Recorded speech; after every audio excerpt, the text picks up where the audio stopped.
We morning. need to have an explosion at the end of that. It just feels natural. We could do that. We could edit that in.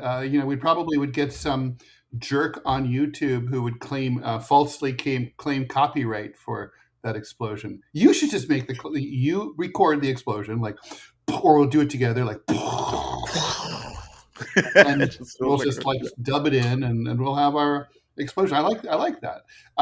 Anyway, good morning, Jamarl. We're obviously, and hopefully everyone else knows, we're watching you're watching or listening to. I don't want to forget the audio people who are hanging out on DeProgram with Ted Rall and Jamarl Thomas. And it is Monday, July 20th, 2026. Thanks for joining us after the weekend. I was going to say the long weekend, but it wasn't a long weekend. Anyway, we, of course, appreciate your comments. Please, if you're watching live on Rumble, YouTube, go ahead and post those in, and producer Robbie West will put those up, and we will get to them. We especially appreciate the paid ones, because that's how we make money here on the Super Chats on YouTube and the Rumble Rants. We will have, a little bit of housekeeping here. Jamarl, you never got back to me, but are you free at 3 p.m. today? We have 3, yes. We have okay, cool. We're going to be having a probably not. I don't know if we're going to do this live or not, but we have probably Stanislav Krapivnik will be talking to us about the Russia-Ukrainian conflict for probably about 30 minutes. That's going to be a separate thing entirely from the show. I think that's fine. Okay, so cool. We'll be doing that. And that's at 3 p.m. Just 3 p.m. Yeah. Okay. Q&A show is at 12 noon today, so we hope you'll tune in for that. That's, of course, just ask us anything you want about anything you want. Okay, so basically two main things today. Well, there's other stuff to talk about too, like Ukraine. You forgot pickaxe. Oh yeah, pickaxe, right? Yeah. Go ahead. Because just real quick, I'll go back into producer land. So, friend of the show, Jeff Dornick, he has partnered up with your favorite communist, your favorite agnostic, and your favorite right winger here, and he is hosting us on crew. For sure. So he is posting us on Pickaxe, and also on the Freedom First Network. So what that means is more exposure to get out of the tribalistic echo chambers that people find ourselves in. So I dropped the link down. Go join Pickaxe. It's really wild. Unlike X, there's no algorithm. Like, there's no computer in between you and your audience. That's why, like on YouTube, if you follow the channel, you always get notified that we're live, which is kind of important. That's because there's a computer getting in the way. You don't have that problem with Pickaxe. So yeah, it's just basically reverse. Everything's posted in reverse chronological order. So that's awesome. Yeah, it's not like they decide, like, we've decided that you should hear from Hillary Clinton right now, and in 3 minutes, and in 6 minutes. So yeah, no, it's very cool for sure. I use it. I use Pickaxe every day. I would recommend it. So besides the Ukraine stuff, which we'll be talking about, whatever. Obviously, things heated up in the Middle East over the weekend. We'll talk about that. Yeah. And things heated up in Michigan. This primary race set for August 4th is becoming online. It is hot. It's like the corporatists are coming in heavy. They've declared war basically against Abdul El-Sayed, and they're backing Haley Stevens, who's the corporatist in the race. So we can talk about that too. Yes. All right, where should we start? Oh God, I'm not sure. So let's start with the Middle East, cool. And we can work our way to Michigan, because I do want to get to Michigan before we close. There's a Middle Eastern, obviously when you talk about Michigan, you're talking about the Middle East has the largest Arab population in the United States. Yep. And by the way, I didn't know that. I used to, Laith used to be the producer on the show, and Laith was from Michigan. Well, Laith had family that were in Syria. He had family that were in Lebanon. But he, if I'm not mistaken, was from Michigan. And he exposed me to that, because I didn't realize how intense that area was in regards to the Muslim population in the U.S. So Abdul El-Sayed, when he's effectively running, he's running as a clear representation of Michigan. Meaning he's not an anomaly. He is Michigan. That's true. And if you notice, they've been doing any and everything in their power. It's like, hey, so do you think there should be a Jewish state? And they would sit back and just, see a field just flail in the wind as they're asking them this question. Or they were like, you took issue, or you tried to, preserve the people who had feelings for the Ayatollah. How do you feel about that? Why are you trying to protect the feelings of people who back the Ayatollah? Like, they're asking him questions like that on CNN in an effort to derail his campaign. They're not doing that randomly. Like CNN, because you can ask that question in a different way. But they're asking questions specifically with the idea of trying to crash his campaign, basically saying you're a Muslim extremist or you're backing extremism or something to that effect. It's outrageous. And people actually, the Zionists are actually calling people like him and us like supporters of Hamas. It's like, we never talk about Hamas. It's like, it's kind of like, oh, okay, well, if I have to think about it, but we never talk about or think, I don't know. It's not about Hamas for me. It's about what Israel is doing. Yeah, that's what it boils down to. It's this idea of, if you don't like the fact that the U.S. knocked over Ukraine, then you're a Putin puppet. Okay, you're out of your mind. I don't like my country knocking over other countries. Period. It has nothing to do. Meaning, if I lived in Russia, I would not. I'll give Putin his due in many ways. He's a smart man. Blah blah blah blah. I would never vote for him. He's too far right wing for me. Yeah, if I were under normal circumstances, right? Well, it depends on the situation. Depends on who else is running against and stuff, right? Yeah, if the priority was defense of Russia, then I'm voting for Putin. Sure, that's right. If the priority is communism, then obviously you vote for a communist, right? Which is, of course, my priority. But yeah. No, the race is fascinating, and I guess we've sidetracked into this, so we might as well talk about this now. All right, give me your take on this. Sayed. He's the one that ran Sanders' campaign, right? That's right. So Sayed is so basically this race was kind of backburnered. Suddenly, everybody started paying attention to it because AIPAC started paying attention to it. They've now they and their affiliate groups have poured in about $30 million. That's the largest spending by AIPAC on any single race in American history. And basically, they think it's super, super important. The polls are all over the place. So there's a lot of, this is all I think it's important to mention the background of all this. Axios, of all places, has a piece, because they're very pro-Zionist, talking about panic among the House Democrats, the 103 who voted, with the Thomas Massey measure to cut off spending to Israel.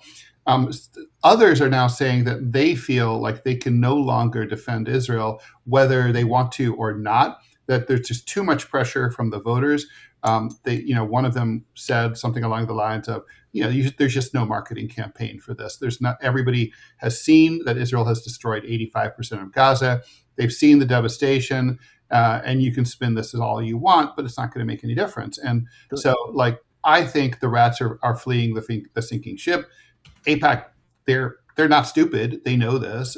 They have great polling, and so they're like, okay, we're going to throw a lot of money at a race that we may be able to hold back this wall. If they can say they defeated a Muslim guy in the most Muslim state in the country, who's a progressive, they'll be able to then go to their other lackeys, their lickspittles in the House and the Senate, and say, look, we protected Haley Stevens. We can still protect you, even though the polls are not running in our favor.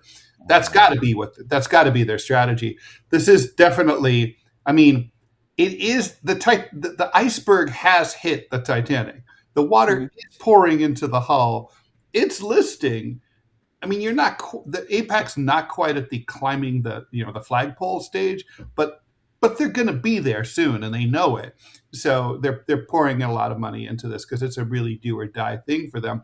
Meanwhile, for the progressives, they're thinking it's do or die for them. Maybe not do or die, but they don't want to lose their momentum. If they've got Democratic Socialists, not only have the mayoralty in New York and all that, they've got upstate New York assemblymen that nobody thinks about. They're coming in hot in Denver and Colorado. So it's kind of like, that's why it's a big fucking deal. And, I don't want to predict the outcome here, but, it's kind of like in Starship Troopers at the end, like, it's afraid. AIPAC is afraid. Okay. You can smell the fear. They're getting I don't know, quite desperate yet. They're pre-desperate though. They're that's why I used the David Bowie reference in the title today in the thumbnail, right? Like Panic in Detroit. It's like there's a panic here. There's Michigan is ground zero for the civil war between inside the Democratic Party that had been backburnered in recent years by the civil war within the Republican Party between MAGA and the corporatists and the globalists. They're being stupid about it. It never ended. I mean, Sayed hit that on the head. I mean, he was a Sanders guy. Yeah. So that civil war, especially from the standpoint of Democrats, this civil war's been there. It's been there for years. Also, if AIPAC has to drop $30 million in order to fight a race like this, are you going to do that? What, 535 times or 435 times?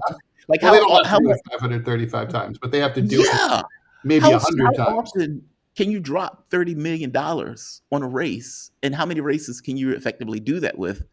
And if you have to drop $30 million, isn't that the rats fleeing the ship? Meaning, that's not pre-panic. That's panic, right? It's panic, and they're losing.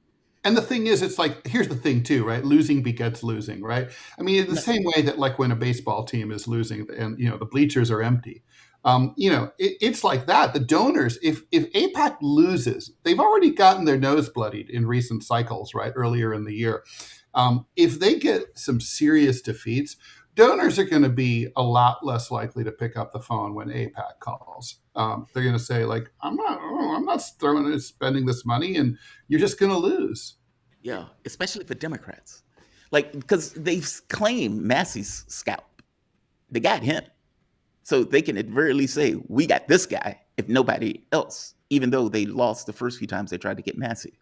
I guess Abdul has an entire Democratic establishment trying to take him down, with lefties obviously not necessarily wanting him to go down, and obviously the Muslims in Michigan backing him and his particular candidacy.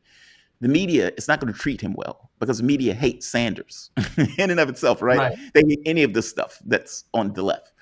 And so the fact that he is Muslim, the fact that he is not rabidly Zionist, meaning they hate him for all of these reasons. But the reality of it is the public love him for those reasons. And they love him because he's hated by the establishment. And that's the part that the Democratic establishment does not seem to understand how much they are despised by the majority of their own voters.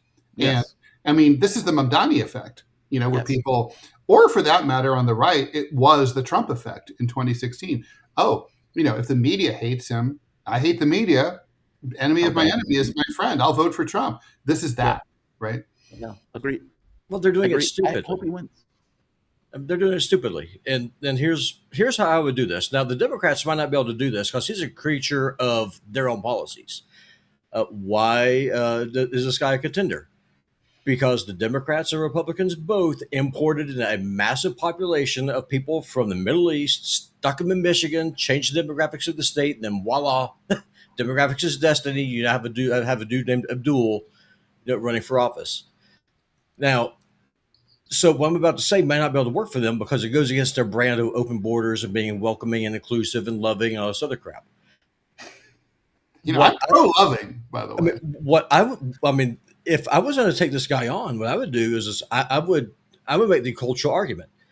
A couple of days ago, a couple of Russians got arrested in Turkey. They went to the Hagia Sophia, which is the largest Christian cathedral in Europe for 1,000 years. Used to be.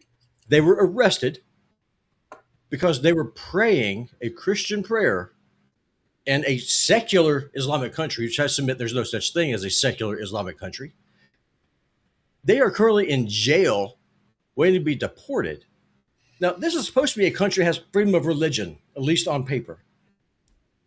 If the Democrats were smart, they would play the cultural intolerance that Islam has against other religions and say, is this what you want for an open and tolerant society? Well, you're right. They could look, first of all, I don't think they believe any of that, but also I don't think they could play that. Who doesn't? Muslims? No, they still take people in jail for praying. Democratic DNC people don't believe any of that. But also, even if they did, that's the Republican brand. You can't be seen as, I mean, as it is, they vote for all the Republicans' wars and all their tax cuts for the rich. They can't be seen voting, parroting their talking points too. Yeah, no, I get that, but I mean, but you get a proxy to do it. It's like there's got to be someone in Michigan, at least one person in Michigan that's a fundamentalist Christian that's willing to stand up and make this case. Michigonians have been living side by side with Muslims for years. They're used to them. They don't hate them, or they're not scared of them. It's I get that. Yeah. No, I get that. I guess I don't get this argument. I mean, the reality of it is you're talking about effectively a Muslim country. This is the U.S. What do you think that he is doing, this particular person, Abdul, to hinder Christians from being Christians? Absolutely nothing. But I would play. But what I would do though is this is for free. I know y'all are watching. Play on it either way, whether he's doing it or not. Play on it. Yes, play on it. Because that's what you do. That is horrible. But it works though. And listen, history is on my side.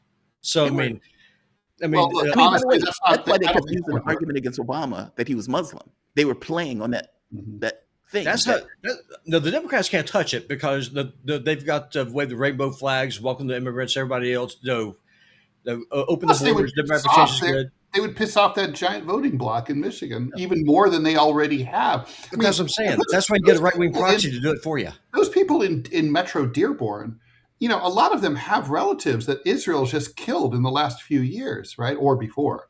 It's not abstract for them. It's very material. It's very serious. And like, even if I didn't lose a relative personally, but if my friend did or my neighbor did, I'm pissed. I feel it, right? So I mean, those people there, and so it's not just that 1 or 2% of Michigonians who are. I mean, it's a big influence. It's like in New York City. When I moved to New York City, I was told, as a freshman in college, it's kind of a Jewish city. Everybody's kind of Jewish. Everybody ends up, using Yiddish expressions like kvetch and shlemiel, and you learn all these things, right? Even if you're not Jewish, because of the Jewish influence. It's a minority Jewish city, but it's important. You become a little Italian, you become a little Irish because you're in a city like that. If you're a Michigonian and you're white as the day is long and you're totally Christian, you're influenced by these Muslims in your midst, and you like them, and you eat their food, and you eat at their restaurants. I mean, you go into business with them. You're just not going to turn against them that way. I don't think it's going to work. Maybe in Upper Peninsula, but that's right wing anyway. Yeah, I don't know, but you see the point that I'm trying to make. Like, you use a proxy to run that angle. And listen, I'm just straight up ask the guy. I say, hey, if you had it your way, would you oppose Sharia law in Michigan? Yes or no? Look, I got to tell you, I think if you're a Muslim, answer is yes. I think when you're playing defense, you're always, you're always losing. I mean, their key, if they wanted to win this thing, they've got to make their candidate, Haley Stevens, appealing. They've got to make her look like someone who cares about the state and its people and about the country.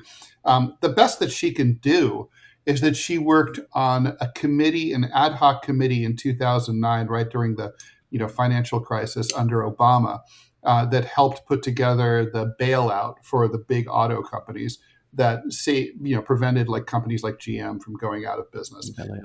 That's pretty much what she's got.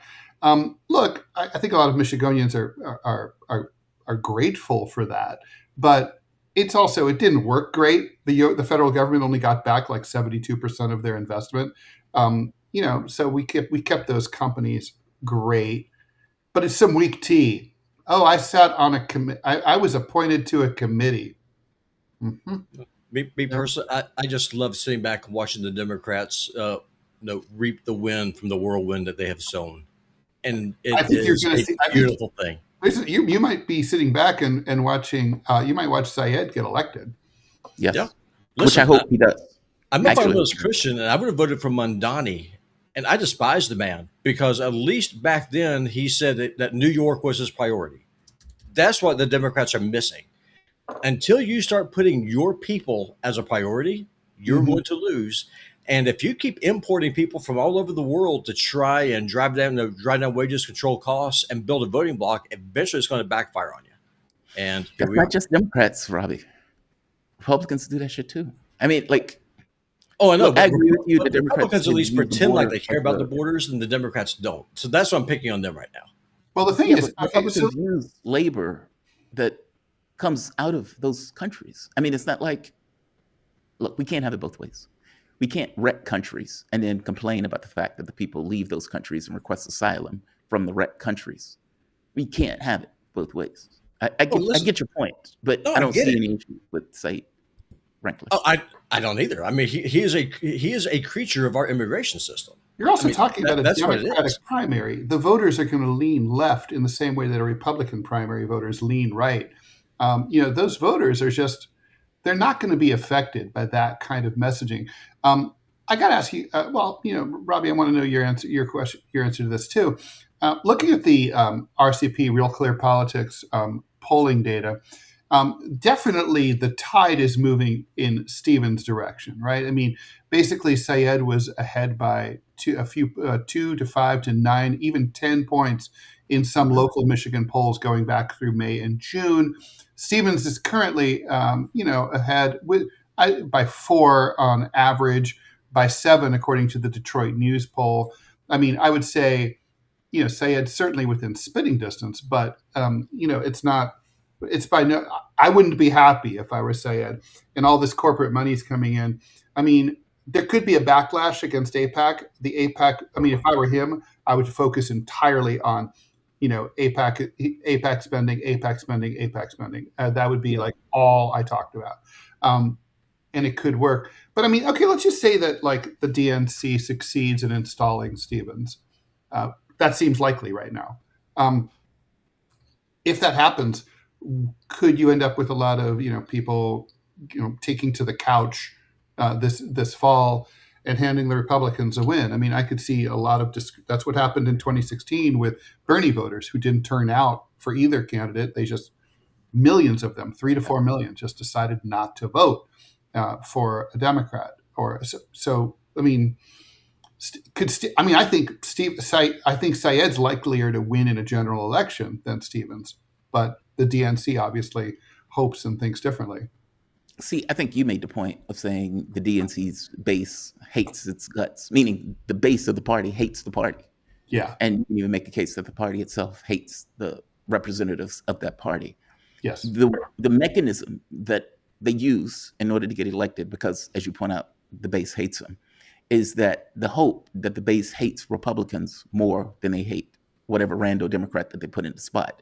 Meaning that you vote for them not because you love them or even like them that much, is because you're terrified of the monster in the other party. Basically, Right. keep the monster at bay. Does that work? Well, it failed for Clinton, obviously. And as you point out, it could fail for the Democrat in Michigan. It could. I mean, if people feel, let's say, disenfranchised, I mean, 90% of the money goes to the side with the most, 90% of the wins goes to the side with the most cash. Said is going to be outmatched in cash. But as you point out, AIPAC is a hindrance in this race. In fact, AIPAC has been a hindrance in all of these races. It has been a black mark. You could even make an argument that Kamala Harris lost because Joe Biden and Kamala Harris' support for the war in Gaza, meaning that stuff bites. It has an impact on the race. The question is, what is that impact? And that's hard to know. Could people sit home? Yeah, they could sit home. I mean, they could very well just say, I'm out. I'm not voting for that person. Yeah, The I would. AIPAC representative. I wouldn't vote for her. She's so corporatist. Yeah. Well, that's a feature, not a bug. The DNC would rather have a Republican instead of a reformist Democrat. Agreed. So, I mean, Agreed. That's right. Agreed. It's the same way with the Republicans. The RNC would rather a Democrat than an outlier like me or Thomas Massey or Marjorie Taylor Greene or someone else who actually believes what they say. You can't have that. You can't have principles. You can only have someone that'll go in and toe the party line. Yes, and Mr. President, I'll do whatever you want me to do, sir. I'll do whatever you want me to do. I mean, that's what they want. That's what they want. All right. Let's do some comments. Sorry. All right. Let's do some comments here. Dual purpose. Andrew and Tristan Tate, who, of course, were just arrested in the U.S. upon arrival and deported to the U.K. on yet another round of sex trafficking charges, are nuts to butt with Hegseth and the Donald. Yeah, they may. Weird. I saw that. Yeah. I saw that. I think Tate. Yeah, I don't know. I'm not going to say anything about this case. I'm not a big fan of these man first videos or whatever the hell they are. Like these man things. One of the other guys who was in the manosphere, was caught with an Israeli honeypot. He was on a phone. It's just the wild. To her credit, she's gorgeous. She's gorgeous. If you're honeypot's got to be gorgeous. Yeah, right. That's her job. Right, it's always the job to be pretty. It's like these pictures, these videos of like the Israeli, the chicks who are off-duty IDF soldiers at the mall. Yes. And they're hot, man. They're gorgeous. Nothing's hotter than a scantily clad chick with a big gun. I mean, it's hot. It's she can hurt you. It's sexy. Yeah, it's like this woman can hit you. You will. So don't do it, but yeah. It's confusing. Male sexuality is so stupid. Yeah, the manosphere thing is weird to me. It's like it puts me in mind of rap videos. It puts me in mind of rappers. Like Black Summer Line, they're called Boy, all of this stuff. And then when rappers finally get some money, they act like Django when he's wearing the pink suit or that bright red suit. It's like, I need to show you my quote unquote bitches. Here's my money. This is my house. Look at my big cars. This makes me a man. That's what it feels like. It feels like the most shallow version of what it means to be a man. And that's what they've effectively publicized in their life. What's also really peculiar about the manosphere, and I would broadly throw in people like Hegseth and people trying to butch themselves up like the president, is honestly the visual markers are so gay. I mean, if I didn't know who Andrew Tate was and I saw that dude walking in Manhattan, I'd be like, that there is a homosexual. Right? It's like he's wearing did you see what he was wearing when he was arrested? Like he's wearing basically capri pants and like a tight purple blouse. And it's like, that is a man who looks like he would be interested in me sexually if I were younger and better looking. It's just very weird. It's like a Hegseth. I mean, that's a man who looks gay, and it's kind of like, you do know you're gay, right?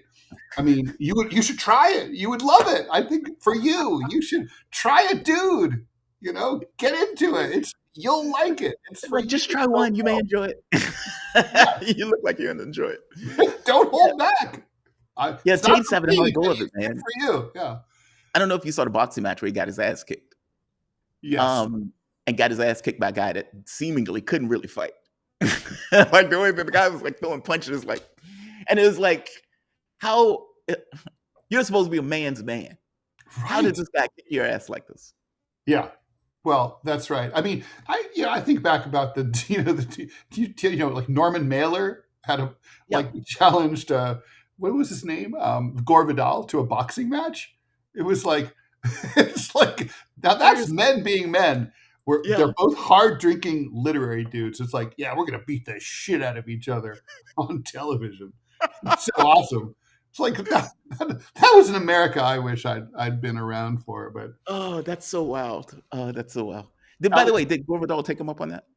I think they did it, if I'm not mistaken. Someone can help me out here because we're on the air and I don't want to spend the whole time Googling. But I think they did it. They did it for charity or something. That's badass. I would imagine Norman Mailer won. I know someone who was really good friends with Norman Mailer. But Alexander Berg, thanks for the 20 Norwegian krona. Much appreciated. I don't know if there's actually, you roll that R in the krona. I just like to think. Manchild, thanks for the $1. Finally, Ted got a microphone. Congratulations. I always had this microphone. I was just trying not to use it. Let's see. Annie Anna, Zionists crying like little bitches. Spain won for the world. Yes. So yes, I had no opinion about this. Let's see. Cosmo Retro Studies, good morning. What does LV mean? LV 36 today? I don't know. Level 36? Oh, that must be it. Yeah. But I don't know. I could be That's making gamer speak for his birthday. He leveled up. he leveled up for his birthday. He leveled up. Okay. All right. Thank you. The Anarchist Sudi Show. I was born Ismaili. Most extremist Muslims would kill me, but even I can see if you rape and murder people, expect hell and don't complain like a dumb white hoe. White women are the most oppressed and hoish in the world. I am not commenting on that. What? I don't even know. Oppressed and hoish? I don't. What? It's like pass, Alex. I don't know this one. Look, if you are sexually repressed and you are looking at other, I would love for women to be hoish. Well, I know. It would be a better world. Yeah. It'd be a better world, right? More sex, less war, less fighting. Yeah. Look, when I was abroad in Muslim countries, they would think that. Mm-hmm. That's what they would think, but that was because they were repressed. They're repressed, and also they're looking at the way, like on TV, people, they don't get the reality of it. Like like this idea of, hey, you can actually go out to somebody with a lunch date, and you're not having sex with that person. Really, you guys go out in public like that? Right? Yes, you go out in public with opposite sex. Yes. Yeah. If you're repressed, then maybe I guess you take that point of view. Yeah, those are countries where you can't on the bus sit next to a woman. You have to, if you're a dude, you have to find some other place to sit or stand. Yeah, I nearly got arrested in, I think it was Dubai. They had separate trains for men and women, and I didn't realize there were separate trains. Yeah, you have to. Yeah, you have people in outfits looking at me. I can only see their eyes. Yeah, totally. It's like they're angry. It's like I can't see the expression on your face. I don't know if you're angry. Yeah. Anno Mandorake. Putin is a liberal, Ted. The guy's in love with the West. That's why he wouldn't even do anything to all these provocations. He was in love with the West. I think he would, like when he was mayor of St. Petersburg, he changed all the street signs to English and Russian. I mean, he really wanted to be close. It's kind of like Castro.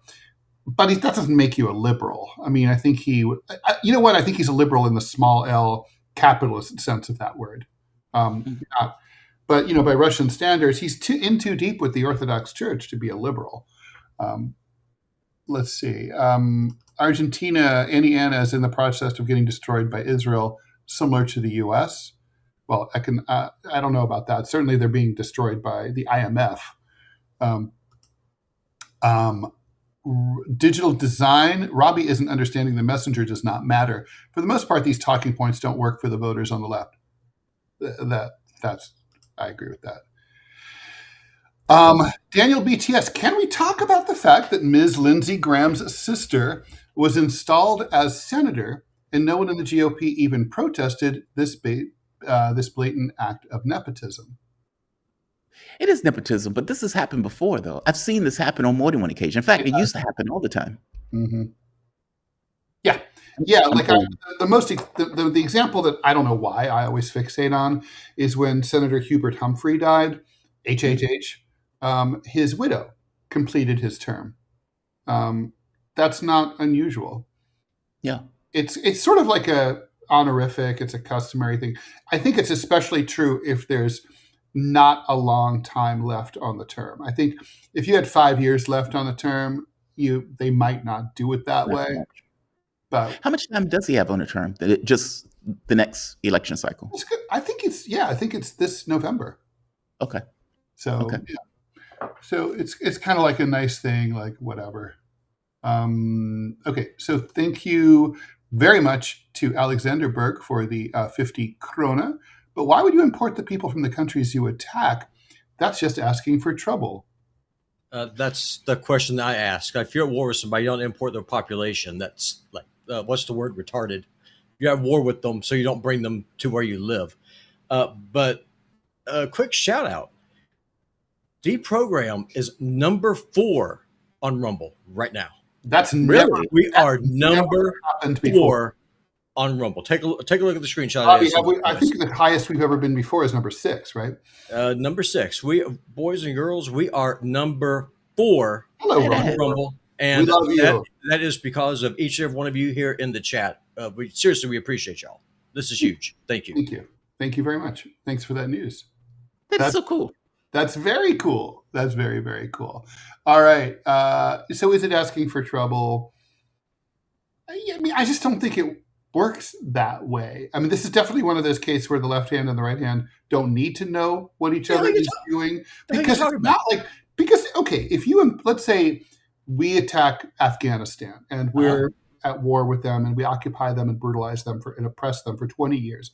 Mm-hmm. Afghans who leave there and come here, for the most part, are people who aren't happy or comfortable in Afghanistan and feel that they would obviously logically be more happy and comfortable in the United States. Therefore, by definition, they're not our enemy. This is not like Taliban, like, agents sneaking in as sleeper cells, although I guess theoretically in a Jason Bourne movie that could happen, but it doesn't really. 99.99% of the time, this is just people who hate it there and would rather and hope they have a better shot here. Syria would be a better example, and here's how I'm going to unpack this. And let me start with this. It would be like, for example, if after Germany won the Tour de France in 1940, if they then imported like 12 million Frenchmen to come live in Germany, probably not a good idea. Well, actually, they did, but not in massive numbers, I think. They did.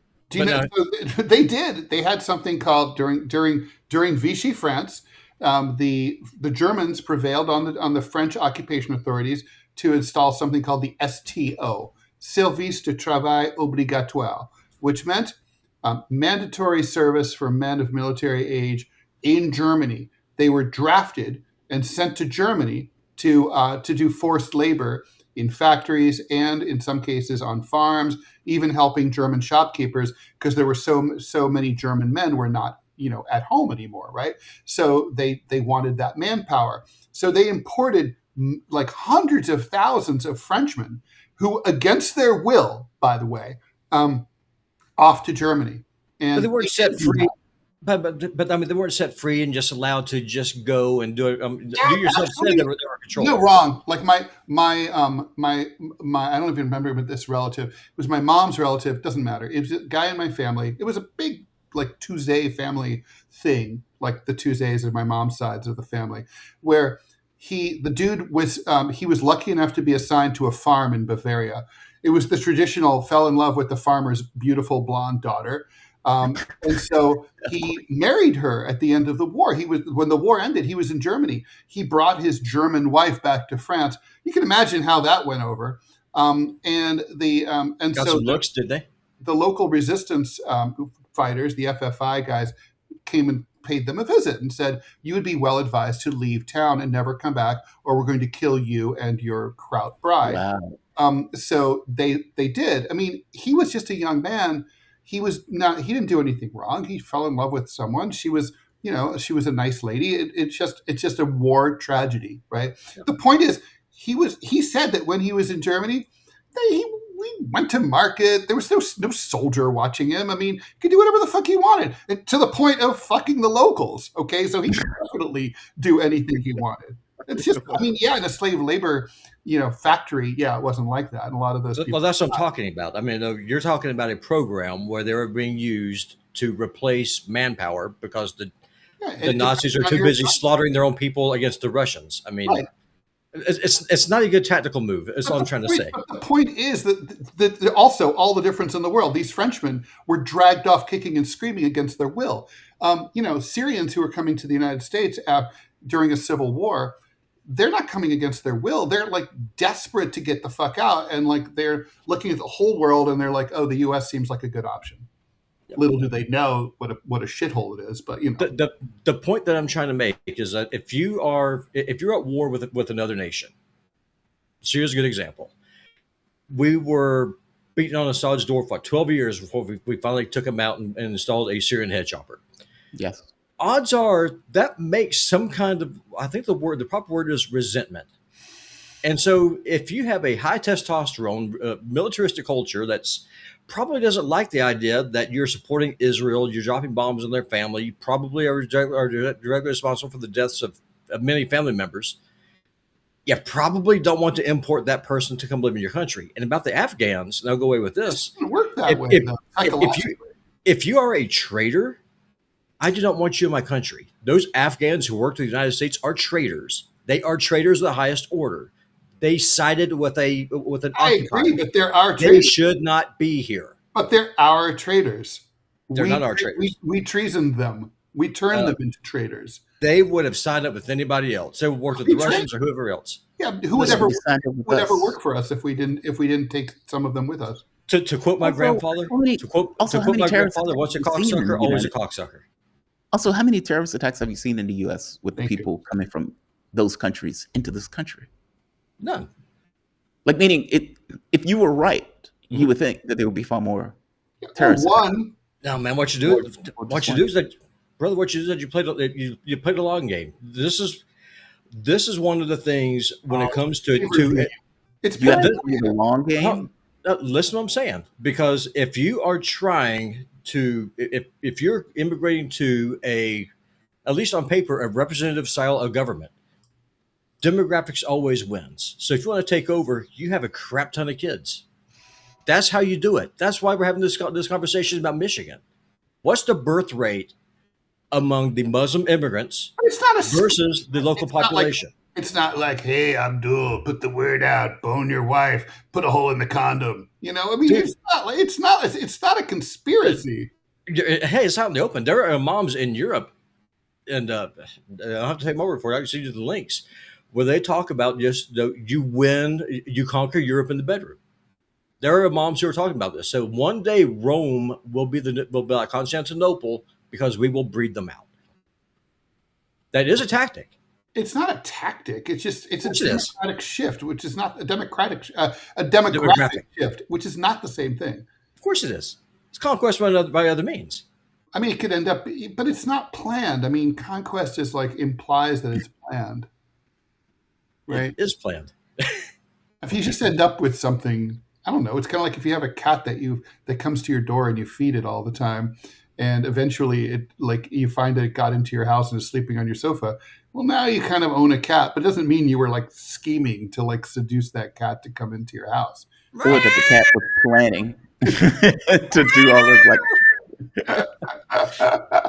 All right. Start by hijacking the show. I'll go back to producer land. 9:44. We should probably get to the Middle East, but let's kill these comments, and then we will do that. All right. So Hunter Biden said that D.C. is full of closeted politicians. It's the Foggy Bottom Club. Yeah, Hunter has been quite the social media butterfly lately. Has he? Oh God, he's all over the place. Yeah, there's even speculation that he's trying to gin up a presidential run. I'm like, what? Like, there is no way that crackhead could ever. I mean, like, can you imagine the ad campaign against him? Oh my God! Although he would have to own it. He would have to. Yeah, he would have to own it himself. He'd have to be like, running the ads himself.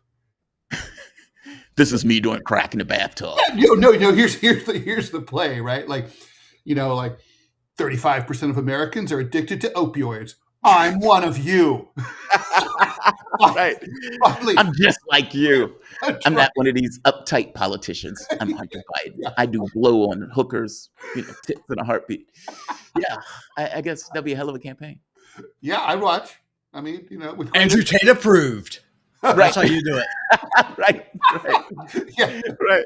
Oh my God. Okay. Question for me from Frasmataz. Unfortunately, it's been taken down.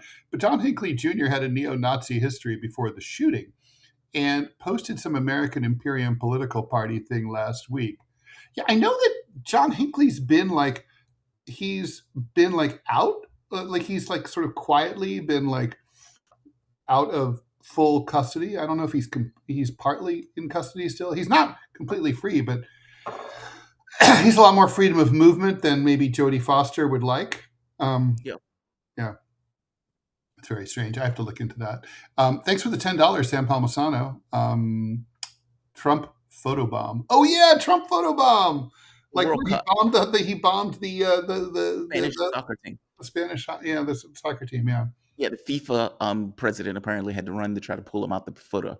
I mean, I know people think this stuff is cute. I don't think this is cute.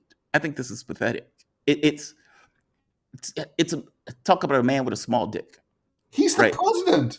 Like, what the fuck? Yeah. And it's an ego issue. It's like, how is your ego this?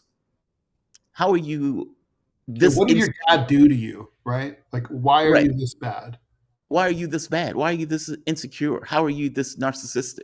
Let alone, how does a person like this get into political office, meaning the American public will vote somebody like this in office? That's besides the point. Twice. But how did you get this way psychologically as a person? You seem damaged. Oh, it's true. He's clearly damaged. I mean, if we just take away the politics and we just look at him as a person, you have to kind of feel sorry for him. I mean, this is a I man don't. in deep need for therapy. Yes, he is. He's radically narcissistic. And the notion of I'm going to take a picture with the soccer team, meaning I can't give the soccer team their due. I need to be a part of this. That's outrageous. It's Right. No, I outrageous. agree. Go home, find something else to do. Have some grace. Have some class. Yeah. Yeah, well, that's not his shtick. Begrackled, great name, by the way. Nice thumbnail, best Bowie song ever. There are many. I love Bowie. There's so many songs to compete for that title. Ground Uh, Control to Major Tom. I think that's how yeah, Ground Control. Oh, that's such a good song. It's so atmospheric. It's like so. 1984. I've heard Yeah. this If you're song. buzzed or like a good stone going, oh, that song is just yeah, Yeah, it so just good. works.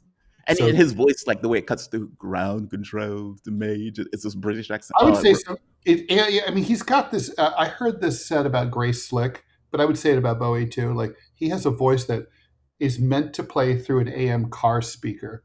Yes. It Yes. just Yeah. cuts right through. Yeah, so good. Perfect for it.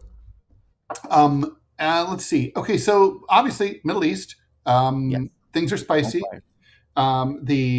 Basically, I love the fact that basically, well, there's a lot of questions here. So the U.S. and Iran have been exchanging fire. The Yes. Iranians have been hitting U.S. bases in Bahrain, Kuwait.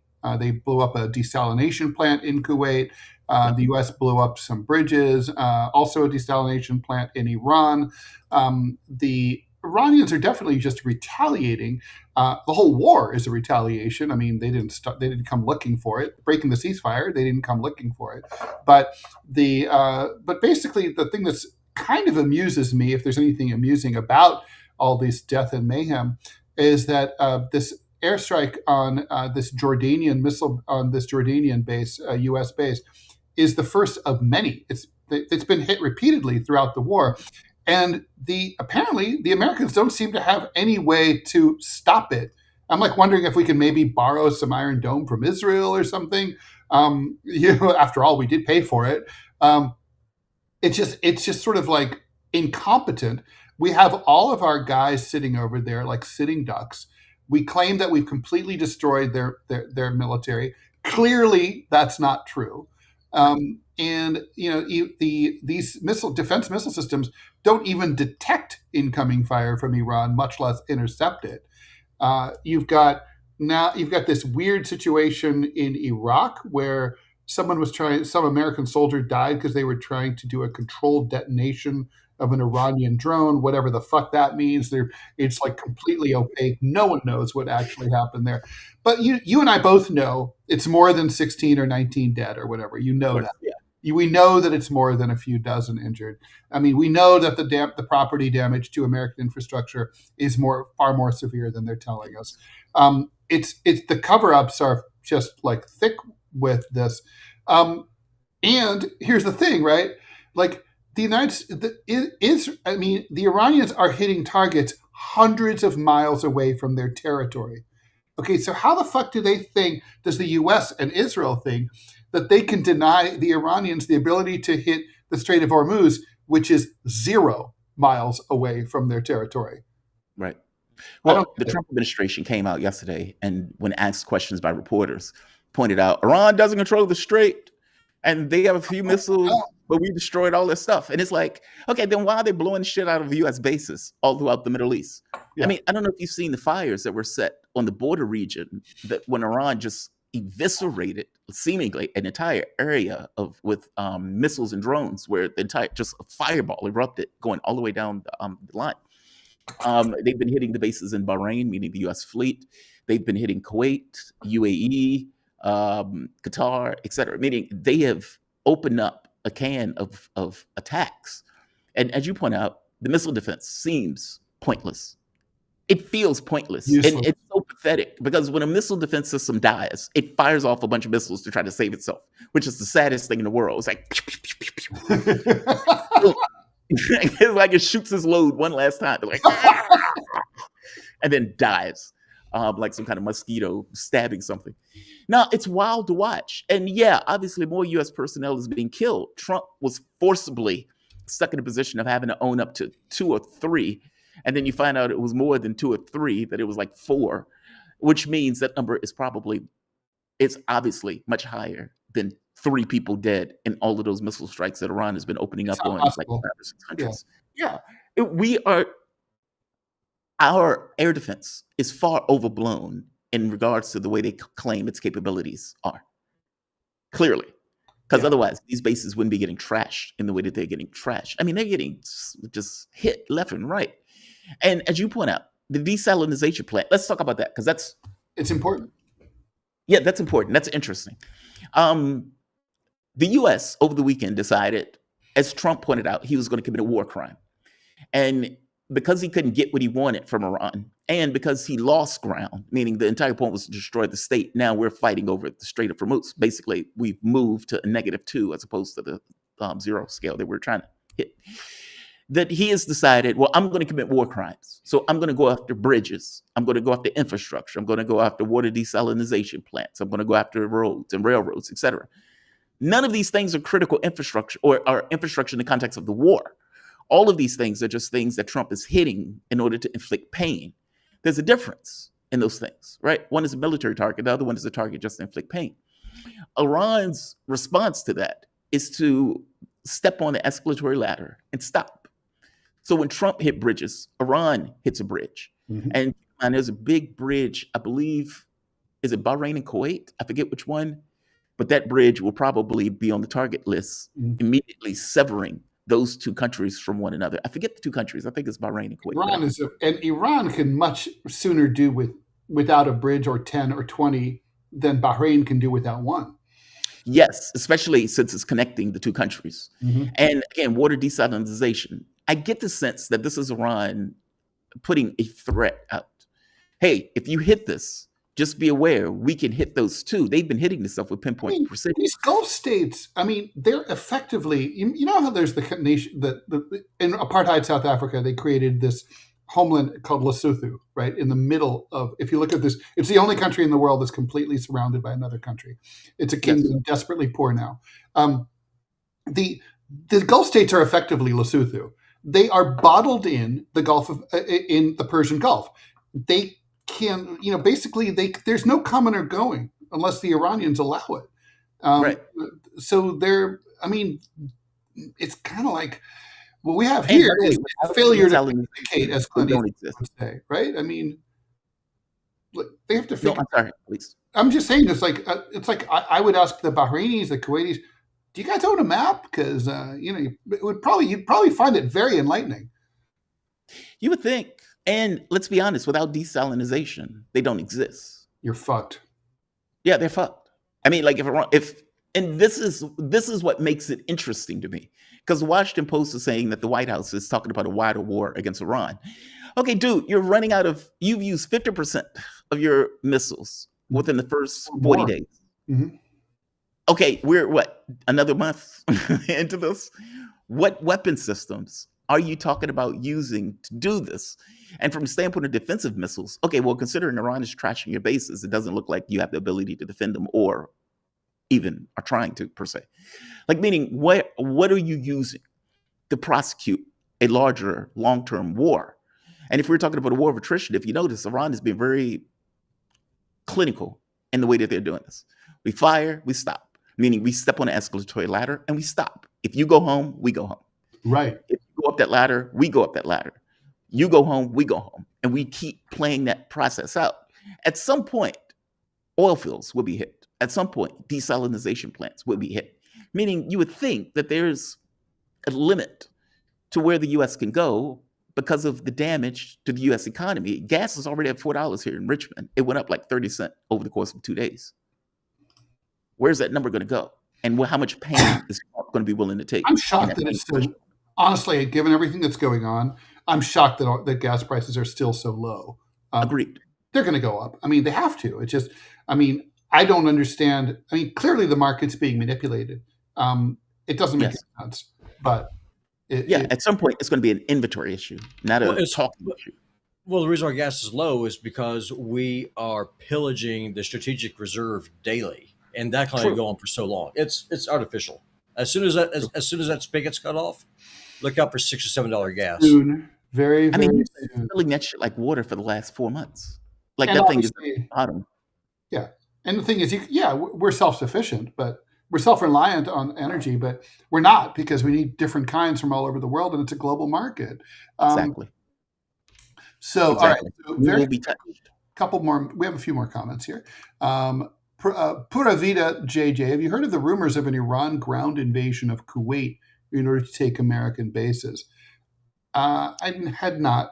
I'd be very skeptical. I've heard of an attack on Syria. What is it? Al-Tanif base. Well, Iran said that they had a daring raid on that base and killed American service members, destroyed some of the equipment, etc. I haven't heard of a ground invasion of Kuwait, though. I would be, let me put it this way, I would be terribly surprised. And the thing is, I think from the Iranian standpoint, they would know that would sort of hit American public opinion in a wrong way. Currently, the Iranians have, come on, 80% of Americans agree with Iran that we shouldn't be in this war.